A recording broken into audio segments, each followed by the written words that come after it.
કોટડા છાવણીના વેપારીએ પોતાના પર થયેલા દેવાને લઈને લૂંટનું એવું કાવતરું ઘડ્યું જેને લઈને સમગ્ર જિલ્લા પોલીસ દોડતી થઈ ગઈ અને તપાસ બાદ ખબર પડી કે વેપારી મુસ્તાક ખાન જુઠ્ઠું બોલે છે।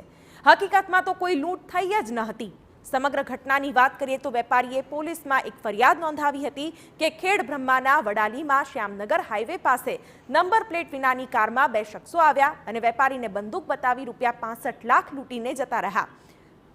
તો ફરિયાદ બાદ જિલ્લા પોલીસ એલસીબી અને એસઓજી સહિતની ટીમ કામે લાગી હતી, જે બાદ ટેકનિકલ ટીમે જ્યારે સીસીટીવીની તપાસ કરી ત્યારે હાઈવે પર ક્યાંય ન તો વેપારીની કાર દેખાઈ અને ન તો આવી કોઈ ઘટનાના કોઈ પણ પ્રકારના પુરાવા મળ્યા, જે બાદ પોલીસે વેપારીની ઉલટ પૂછપરછ કરતા તેણે કબૂલ કર્યું કે 1 કરોડનું દેવું થઈ જતા તેણે નાટક રચ્યું હતું।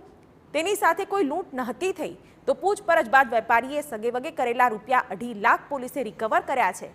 વેપારીની એક ખોટી ફરિયાદના કારણે 3 મથકની પોલીસ દોડતી થઈ, જેને લઈ વેપારી મુસ્તાક ખાનની ધરપકડ કરીને કાર્યવાહી હાથ ધરાઈ છે। આ જે મુસ્તાક ખાન છે એમને પોલીસ સ્ટેશન લાવીને ઊંડાણપૂર્વક પૂછપરછ કરતા એવું ધ્યાન પર આવેલું હોય કે તેઓ પોતે આર્થિક ભીસમાં હતા અને એના માટે થઈને લોકો જેની પાસેથી એમણે ઉધાર પૈસા લીધેલા હતા, જેમનું પેમેન્ટ એમને ચૂકવવાનું બાકી હતું, એ ઉઘરાણી ના કરે એના માટે થઈને તેઓએ આ પ્રકારનું લૂંટનો ખોટો બનાવ ઉપજાવી કાઢેલો હતો।